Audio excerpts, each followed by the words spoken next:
আজকে যে জিনিসটা নিয়ে আলোচনা করব, এই জিনিসটা আমাদের দাঁতের চিকিৎসায় অনেকদিন ধরে একটা অসুবিধা বা প্রবলেম।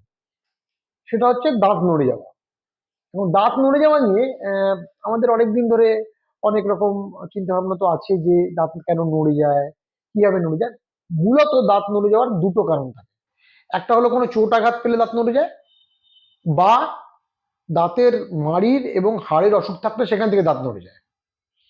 এই দুটো দাঁত নড়ে যাওয়ার কিন্তু চিকিৎসা পদ্ধতি ভিন্ন রকমের। যদি কোথাও চোট আঘাত পেয়ে পড়ে গিয়ে দাঁত নড়ে যায়, তাহলে সঙ্গে সঙ্গে যদি দাঁত এমনকি পড়েও যায়, সেক্ষেত্রে দাঁতটাকে যদি আপনার কোনো প্রিজারভেটিভে, যেমন ঠান্ডা দুধ বা বাজারে কিছু প্রিজারভেটিভ পাওয়া যায়, সেরকম প্রিজারভেটিভে রেখে আমাদের কাছে নিয়ে আসতে পারেন, তাহলে আমরা দাঁতটা সঙ্গে সঙ্গে বসিয়ে দিতে পারি এবং পাশের দাঁতের সঙ্গে ফিক্স করে দিতে পারি।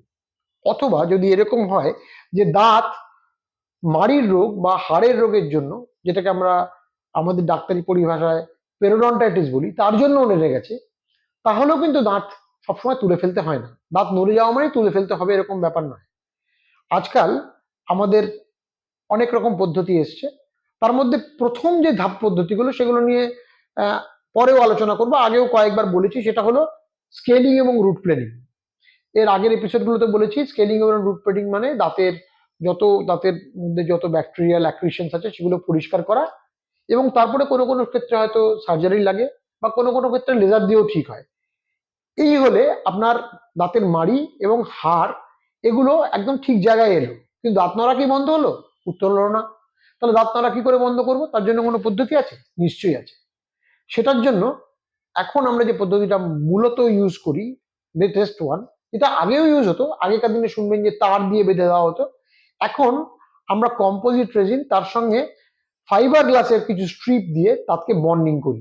এই প্রসেসটাকে আমরা বলি স্প্লিন্টিং। স্প্লিন্টিং মানে কোনো একটা শক্ত জিনিসের সাপোর্টে একটা কোনো নড়বড়ে জিনিসকে শক্ত করা। যেরকম আমাদের কোথাও হাতে ব্যথা লাগলে গলা থেকে স্প্লিন ঝুলিয়ে দিত আগেকার দিনে, এখনো দেয়।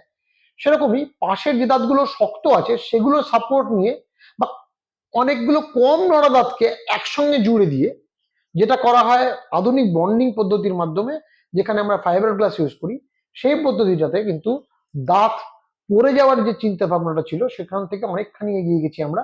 এই স্প্লিন্টিং এর কিন্তু স্থায়ী কতদিন হয় সেটাও আমাদের অনেক রোগীরা জিজ্ঞেস করেন। এই স্প্লিন্টিং স্থায়ী হয় 7 থেকে 8 বছর, কোনো কোনো সময় 10 বছর। কোনো কোনো সময় যদি এরকম হয় যে আমার কোনো পেশেন্টের টেস্টিমোনিয়াল শোনাতে পারি, চেষ্টা করব এই চ্যানেলে দিতে, যেখানে আপনারা শুনতে পাবেন কোনো পেশেন্ট বলছে তার নড়ে যাওয়া দাঁত আমার কাছেই প্রায় 20 বছর পর্যন্ত স্প্লিন্টিং করে আমি রেখেছি। অতএব দাঁত নড়ে যাওয়া মানে আজকের দিনে কিন্তু তুলে ফেলা নয়। দাঁত নড়ে গেলে তার জন্য মনে রাখবেন যে নতুন পদ্ধতি বা নতুন টেকনোলজি, বন্ডেড স্প্লিন্ট, এটা কিন্তু আমরা ইউজ করতে পারি। যদি কারো দাঁত নড়ে যাওয়ার আপনার চেনাশোনা কারো এই ধরনের অসুবিধা থাকে, শীঘ্রই আপনি আপনার দাঁতের ডাক্তারের কাছে যান, যে আপনাকে এই ধরনের একটা চিকিৎসা পদ্ধতি দিয়ে নড়া দাঁতকে সুস্থ স্বাভাবিক অবস্থায় ফিরিয়ে আনতে পারবে। পরের কোনো একটা এপিসোডে আপনাদের সঙ্গে দেখা হবে। ঠিক আছে, ভালো থাকবেন।